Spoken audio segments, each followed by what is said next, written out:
봤습니다. 11월 1일에 방영이 됐습니다. 중학생 이효철 군이 출연했죠. 소위 공중부양춤, 초전도체 춤이라고 불리는 영상의 주인공입니다. 여러분도 아마 보셨을 겁니다. 혹 모르는 분들을 위해 잠시 관련 영상을 볼까요?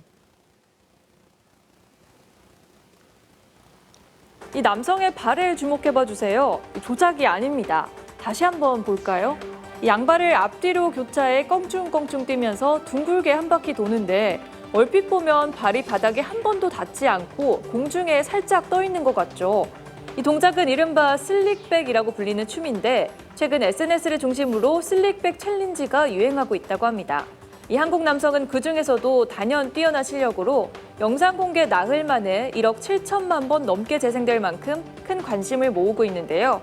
영상을 본 누리꾼들은 슬릭백을 하라니까 공중부양을 하고 있다며 감탄하는 댓글을 남겼고 마술사 최현우도 마법사네 라며 찬사를 보냈습니다. 네, 보면 볼수록 감탄하게 되는 영상입니다. 조회수가 무려 2억 뷰를 넘었다고 합니다. 여러 사람이 이 춤을 모방했지만 이효철 군이 제일 잘하는 것 같습니다. 그야말로 전 세계 원탑이죠. 이효철 군이 정말 공중부양을 한다고 믿는 사람은 없습니다. 그런데도 이 영상이 화제인 이유는 뭘까요? 완벽하게 착시 현상을 구현했기 때문입니다. 달리 말하면 이효철 군이 연기를 기가 막히게 잘한 겁니다. 사람이 공중에서 떠서 걷거나 뛸 수 없는데도 그렇게 보이도록 연출을 한 모습에 많은 사람이 관심을 둔 것이죠. 인간은 기계 장치를 사용하지 않는 이상 공중부양을 할 수 없습니다. 인간의 신체 자체는 물리 법칙을 넘어설 수 없죠. 이 물리 법칙을 깰 수 없는 인간, 그래서 공중에서 걷지도 뛰지도 못하는 인간, 이러한 인간인 여러분과 저에게 물 위를 걸으신 예수님 이야기는 어떻게 다가오나요? 오늘 우리는 물리 법칙을 초월한 예수님을 보려 합니다. 어느 날이었습니다. 어느 날 막연한 표현이죠. 구체적으로 말하겠습니다. 그 오병이어 기적을 다 아실 겁니다. 오병이어 기적, 그 기적이 일어난 날이었습니다.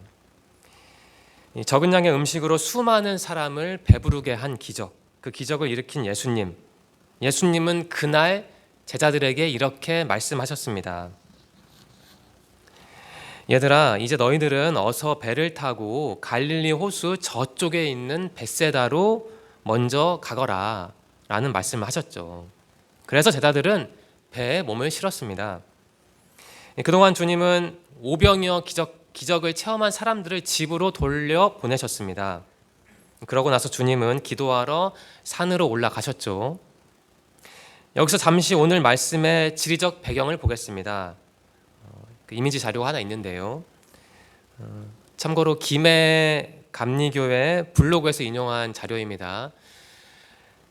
갈릴리 호수와 그 주변 지역을 보여주는 이미지입니다. 벳세다는 오른쪽 북동쪽에 있네요. 1시 방향이고요. 그리고 또 우리가 기억해야 할 지명이 있는데요. 게네사렛이라는 지역이 있죠. 북서쪽에 있습니다. 11시 쪽에 있습니다. 이 벳세다와 게네사렛, 이 두 지역을 머릿속에 담아두시면 됩니다. 본문으로 돌아오겠습니다. 예수님은 제자들에게 이 벳세다로 먼저 가 있으라고 지시하셨고 그 다음에 당신은 기도하러 산으로 가셨습니다. 제자들은 아마 해가 떠 있을 때 배에 올랐겠죠. 그런데 웬일인지 밤이 되었는데도 목적지인 벳세다에 도착하지 못했습니다. 왜 그들은 예정 시간을 넘긴 채 목적지에 도착하지 못했을까요? 호수에서 길을 잃었을 리는 없습니다. 베드로를 위시한 몇몇 제자들은 갈릴리 호수에서 평생을 먹고 산 사람들입니다. 더구나 이 목적지였던 벳세다는 빌립과 베드로와 안드레의 고향이었습니다. 제자들은 그날도 예수님과 함께 목회하느라 피곤했을 테죠. 하지만 출발 전에 설정한 목적지, 즉 벳세다를 찾지 못할 정도로 감각이 둔화되어 있지는 않았을 겁니다. 왜 제자들은 밤이 늦었는데도 호수 위에서 그렇게 헤맸을까요? 이유는 간단합니다. 기상 상황이 좋지가 않았습니다. 제자들은 바람 때문에 노를 젓느라고 애를 쓰고 있었습니다. 강풍에 휩싸인 거죠. 갈릴리 호수 왼편은 지중해입니다. 오른편에는 뜨거운 사막이 있죠. 바다에서 불어오는 서늘한 바람과 사막에서 불어오는 뜨거운 바람이 갈릴리 호수 위에서 부딪히면 돌풍이 발생했을 겁니다. 예측할 수 없는 바람이었죠. 제자들은 그날 그 돌풍을 만난 거예요. 그들이 아무리 경험 많은 뱃사람들이라고 해도 거센 바람 앞에서는 무력한 인간일 뿐이죠. 그래서 제자들은 벳세다에 도착하지 못한 채 호수 위에서 표류했습니다. 제자들이 호수 위에서 이리저리 떠밀리고 있을 때 예수님은 혼자 계셨죠. 기도하고 계셨습니다. 주님과 제자들이 얼마나 떨어져 있었는지는 모릅니다. 아무튼 주님은 제자들이 그처럼 고생하는 모습을 보셨습니다. 처음부터 계속 보신 건 아닐 테죠. 기도하느라 혼자 계신 분이 제자들에게 시선을 계속 고정할 수는 없으니까요. 아마 주님은 기도를 마친 후 어느 순간에 호수 위에서 고생하는 제자들을 보신 것 같습니다. 예수님은 갈릴리 호수 위를 걸어서 제자들에게 가셨습니다. 그때는 새벽 3시에서 6시 사이였습니다. 49절 말씀인데요. 제자들이 주님의 모습을 보았다고 하니, 물론 처음에는 주님이신지 몰랐지만요, 아무튼 어떤 형체가 물 위를 걷는 것을 볼 수 있었다고 하니 아마 가장 어두운 시간은 지난 것 같습니다. 6시에 가까운 시간이었을 것으로 저는 추정합니다.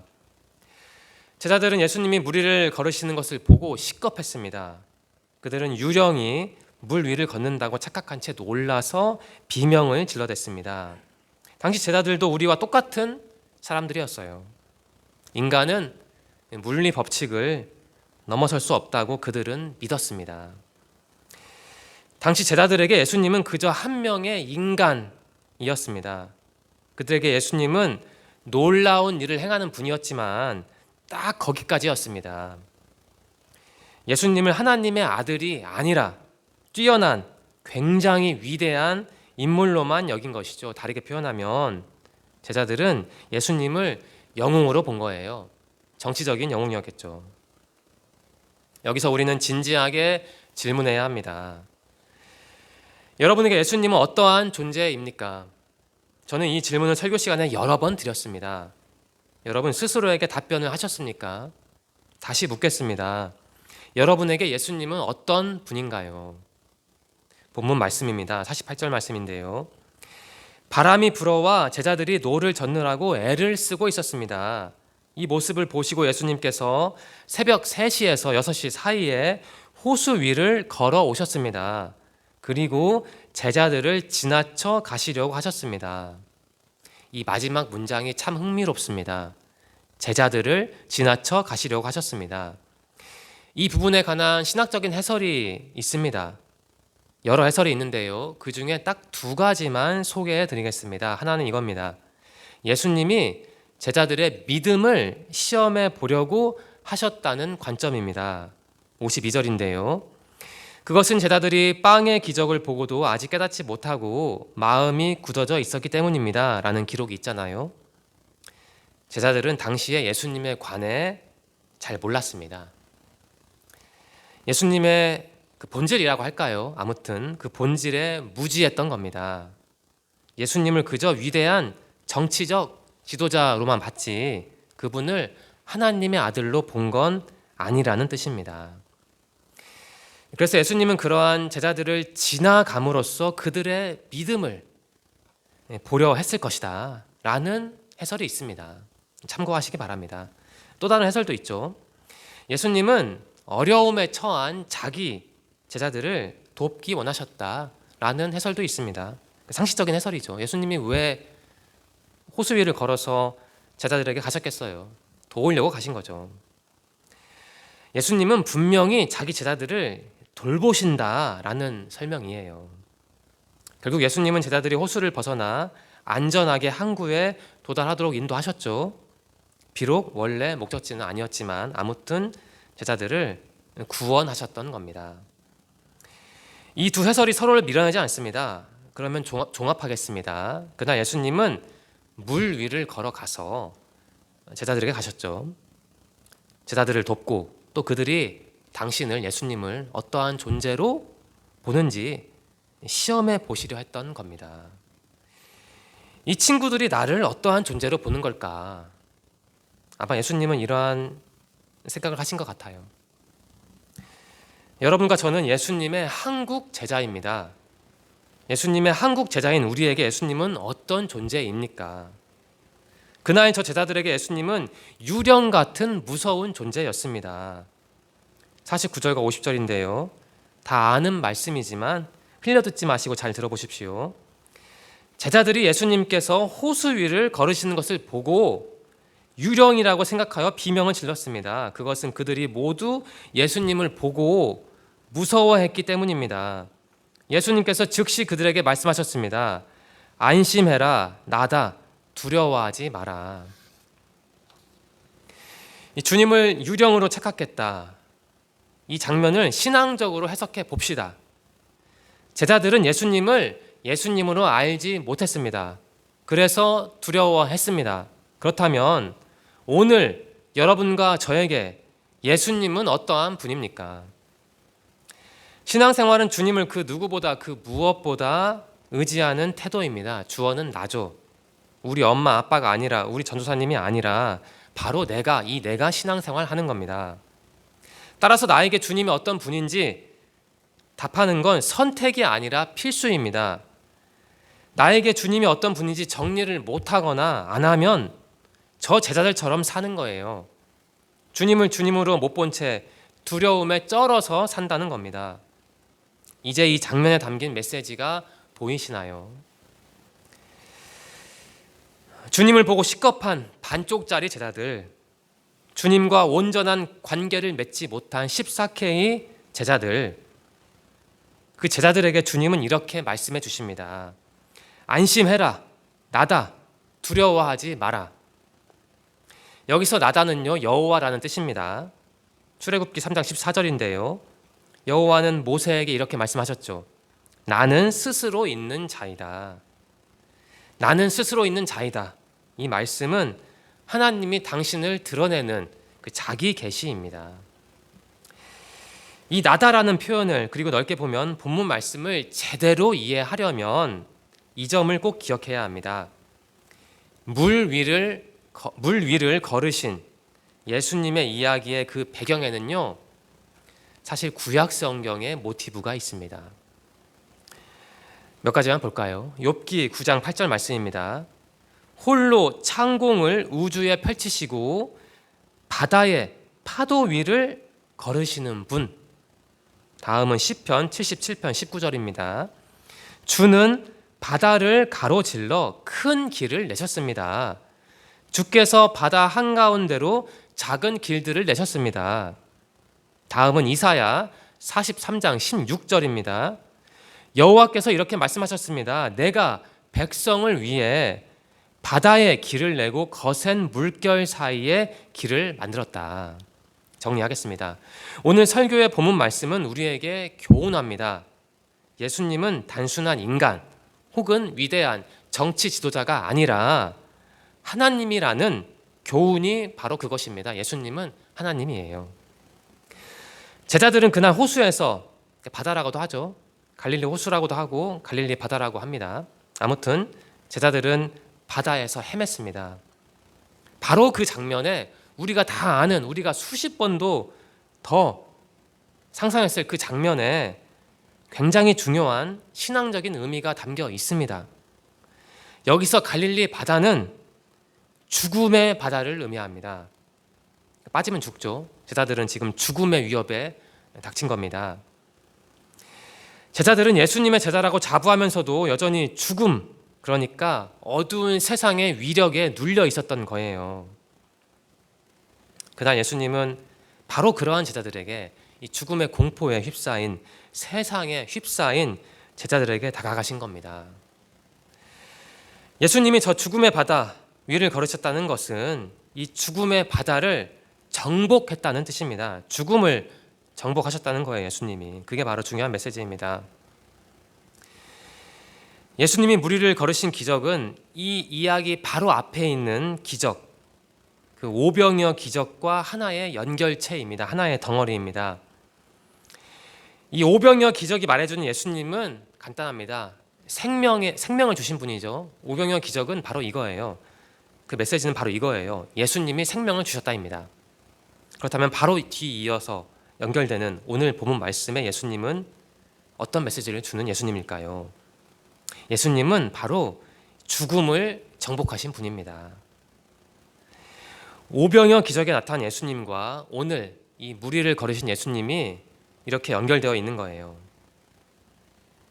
제자들은 그날 그러한 주님을 몰랐습니다. 51절과 52절입니다. 예수님께서 배에 오르시자 바람이 가라앉았습니다. 그래서 제자들은 크게 놀랐습니다. 그것은 제자들이 빵의 기적을 보고도 아직 깨닫지 못하고 마음이 굳어져 있었기 때문입니다. 제자들은 오병이어 기적 때도 예수님이 무리를 걸으셨을 때도 그분이 어떤 분인지 몰랐습니다. 그래서 두려워하고 크게 놀랐습니다. 믿음이 없었던 겁니다. 제자라고 하면서도 그 믿음 한 조각이 없었던 거예요. 여기서 우리는 깨달아야 합니다. 주님을 향한 믿음은 주님에 관한 지식에서 온다는 점을 깨달아야 합니다. 주님이 어떤 분인지 알아야 그분을 향한 믿음을 가질 수 있습니다. 물론 그 반대 경로도 가능합니다. 주님을 믿은 다음에 주님이 어떤 분인지 알 수도 있어요. 하지만 오늘 본문 말씀에 기초한다면 신앙적인 지식이 신앙적인 믿음에 선행합니다. 이것을 기억하십시오. 그렇다면 누군가는 이렇게 반론할지도 모릅니다. 전사님, 지식이 믿음의 기초라는 얘기에 저는 동의하지 않습니다. 지식이 아니라 체험이 중요한 거 아니에요? 라고 반론할 수 있습니다. 타당한 반론입니다. 그렇다면 저는 이렇게 답변하겠습니다. 체험 중요합니다. 필요하죠. 그런데요, 체험에 대한 해석이 더 중요하고 더 필요합니다. 제자들이 오병이어 기적을 체험하지 못했습니까? 분명히 체험했어요. 그런데도 주님이 누구인지 모르고 그분이 주신 그 음식만 봤어요. 주님이 물리법칙을 초월해 물 위에서 진짜 슬릭백 하신 것을 제자들이 못 봤나요? 분명히 봤어요. 그런데도 엉뚱하게 반응했잖아요. 저거 유령 아니냐고. 체험보다 그 체험을 신앙적으로 해석하는 게 더 중요합니다. 체험보다 그 체험의 배경이자 주인공인 주님을 만나는 게 더 중요합니다. 결국 오늘 본문 말씀이 교훈하는 바는 간단합니다. 예수님이 어떤 분인지 제대로 알아야 한다는 거예요. 주님을 내 인생 배부르고 편하게 만들어줄 지도자가 아니라 주님을 하나님으로 아는 게 중요하다는 거예요. 예수님은 하나님이시니까 무리를 걸으신 겁니다. 제자들을 식겁하게 하려고 무리를 한번 쓱 걸으신 게 아니라요. 여기서 또다시 질문하겠습니다. 여러분에게 예수님은 어떠한 분입니까? 예수님의 존재를 제대로 알지 못한 제자 아닌 제자들, 저들의 안타까운 모습이 여러분의 마음에 어떠한 물결을 일으킵니까? 저 제자들의 안타까운 모습을 극적으로 보여주는 장면이 있죠. 바로 53절 말씀입니다. 예수님과 제자들이 호수를 건너 게네사렛이라는 곳에 도착하였습니다. 그리고 거기서 닻을 내렸습니다. 예수님이 배에 오르시자 바다는 잠잠해졌습니다. 예수님과 제자들이 탄 배는 이 게네사렛이라는 곳에 도착했죠. 원래 목적지가 어디였습니까? 이 1시 방향에 있는 베세다였잖아요. 그런데 엉뚱하게도 11시에 있는 이 게네사렛에 도착한 거예요. 제자들은 본문 말씀 바로 앞에 기록된 오병이어 기적 때 예수님이 어떤 분인지 몰랐습니다. 오병이어 기적의 교훈은 예수님이 음식을 부풀렸다는 게 아니에요. 5,000명, 10,000명이 먹을 것 많이 먹었다가 아닙니다. 오병이어 기적의 진짜 교훈은 뭘까요? 예수님 자체가 생명이라는 거예요. 그걸 음식으로 표현한 것뿐이죠. 예수님이 주신 좋은 게 아니라, 가장 중요한 게 아니라 예수님 자체가 가장 중요하다는 거예요. 이 오병이어 기적과 예수님이 무리를 걸으신 기적은 이렇게 연결되어 있습니다. 오병이어 기적 때 제자들과 많은 사람은 예수님 자체가 아니라 그분이 주신 음식에 가장 큰 관심을 두었죠. 마찬가지로 무리를 걸으신 예수님을 보면서도 제자들은 주님이 자신들을 위해 어떤 일을 하는 분인지 몰랐어요. 그것을 상징적으로 보여준 장면이 있잖아요. 예수님을 유령으로 착각한 장면입니다. 또한 벳세다가 아니라 게네사렛에 도착한 장면입니다. 그럼에도 불구하고 예수님은 제자들을 결국 원래 목적지였던 벳세다로 이끌어 가셨죠. 본문 말씀은 아닌데요. 마가복음 8장 22절을 제가 읽겠습니다. 예수님과 제자들이 벳세다로 갔습니다. 제자들은 오병이어 기적 때도 무리를 걸으신 예수님을 보면서도 진짜 제자처럼 반응하지 못했습니다. 그런데도 예수님은 그러한 제자들을 질책하지 않으셨습니다. 예수님은 그들과 함께 하셨죠. 또한 예수님은 그들에게 놀라운 인내심도 보여주셨습니다. 예수님은 제자들을 끝까지 사랑하시면서 그들이 당신의 존재를 깨닫도록 가르치셨던 거예요. 다시 묻겠습니다. 여러분에게 예수님은 어떠한 분입니까? 이 질문에 대한 답을 이제 여러분이 얻으셨을 겁니다. 예수님은 언제 어디서나 나와 함께하는 분이죠. 내가 이런저런 이유로 덜컹거릴 때에도, 세상에 파도에 휩싸여 이리저리 저 제자들처럼 흔들릴 때에도 나와 함께하는 분이 바로 예수님입니다. 한마디로 예수님은 나를 끝까지 사랑하시는 사랑의 하나님입니다.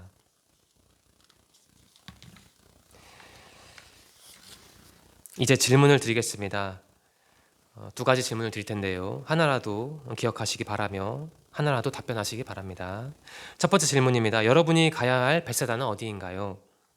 예수님은 제자들에게 벳세다로 가라고 말씀하셨습니다. 앞서 제가 마가복음 8장 22절만 읽었는데요. 22절 전체와 33절 전체를 읽겠습니다. 예수님과 제자들이 벳세다로 갔습니다. 거기서 사람들이 예수님께 보지 못하는 사람을 데리고 와서 손을 대어 주시기를 간청하였습니다. 예수님께서 그 사람의 손을 붙잡고 마을 밖으로 데리고 가셨습니다. 그리고 그 사람의 눈에 침을 뱉으셨습니다. 그리고 손을 그 사람에게 얹고 물으셨습니다. 무엇이 보이느냐? 예수님이요, 결국 벳세다에 도착해서 처음으로 하신 일이 뭐예요? 이 앞을 못 보는 어떤 사람의 눈을 회복시킨 일이었습니다. 여러분, 오늘날 한국 사회에도 신앙적으로 앞 못 보는 사람이 많잖아요.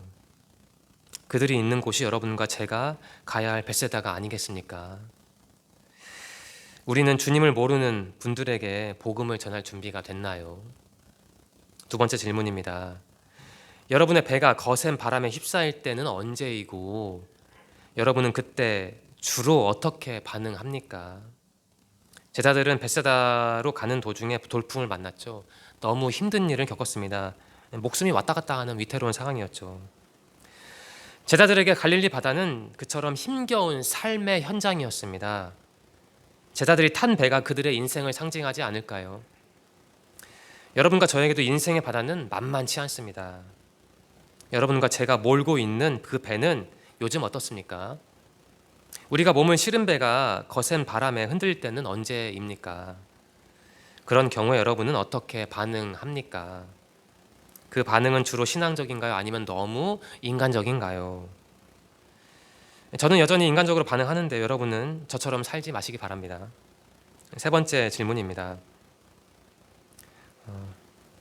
여러분은 주님이 언제 어디서나 함께 하신다는, 여러분과 함께 하신다는 사실을 정말 믿고 그것에 감사합니까? 제자들은 벳사다로 향했지만 일단 게네사렛에 도착했잖아요. 어찌 보면 실패죠. 그럼에도 주님은 게네사렛에서도 제자들과 함께 하셨죠. 그리고 주님은 제자들을 결국 벳사다로 인도하셨고요. 여러분, 주님은 바로 그러한 분입니다. 내가 좀 어리석어서 실수해서 바보 같아서 방향을 잃어도 바로 그런 나와 끝까지 함께하는 분이 바로 예수님이에요. 그러니까 오해는 하지 마시기 바랍니다. 내가 대충 살아도 주님은 다 이해하신다, 뭐 이런 말씀을 드리는 게 아닙니다.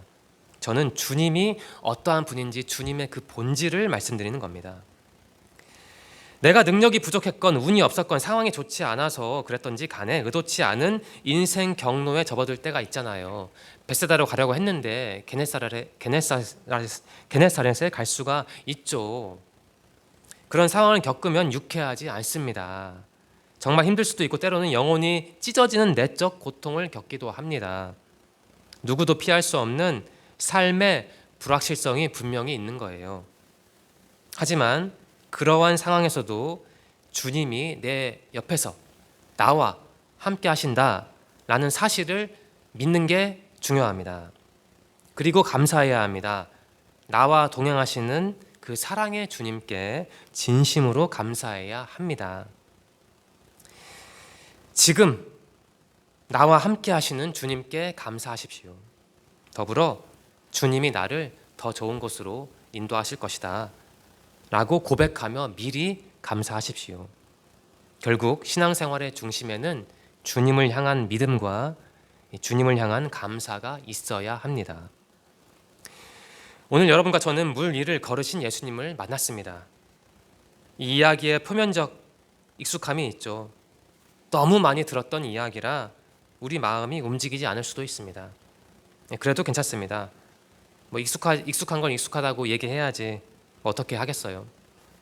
하지만 익숙하다고 해서 그 안을 들여다보지 않는 것은 문제입니다. 비유하겠습니다. 가족은 나에게 익숙하죠. 그렇더라도 그러한 익숙함에 머무른 채 그 안에 담긴 가족의 사랑을 느끼지 못하면 안 되죠. 이번 주 본문 말씀을 깊이 묵상하십시오. 그 익숙함의 장막을 여러분의 손으로 찢어서 그 안을 들여다보십시오. 이제 한 줄 나눔을 하겠습니다. 50절 말씀 일부분인데요. 바로 이겁니다. 안심해라. 나다. 두려워하지 마라. 여러분을 두렵게 만드는 삶의 문제는 뭡니까? 여러분, 그 두려운 문제를, 그 문제만을 보지 말고 그 문제보다는 예수님을 더 많이 보십시오. 항상 예수님만 볼 수는 없을 겁니다. 하지만 표현을 하자면 10번 중에 그래도 7번 이상은 예수님을 바라봐야 하지 않겠어요? 그게 성숙한 신앙인 아니겠어요? 안심해라. 나다. 두려워하지 마라. 기도드리겠습니다.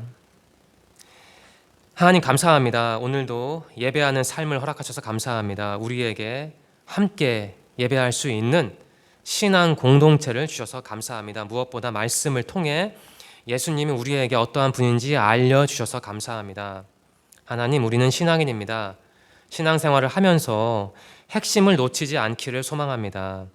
주변적인 일에 몸과 마음을 기울이지 않고 인생의 어려움에 에너지를 소비하지 않고 언제 어디서나 주님께 시선을 고정하기를 원합니다. 그래서 주님이 어떤 분인지를 신앙적으로 깨달을 수 있도록 도와주세요. 하나님, 새로운 일주일이 시작되었습니다. 우리의 몸과 마음과 영혼을 지키시고 이 자리에 나오지 못한 분들과도 동행하여 주세요. 다음 주에도 함께 모여 주님을 예배할 수 있도록 인도하여 주세요. 예수님의 이름으로 감사하며 기도드립니다. 아멘.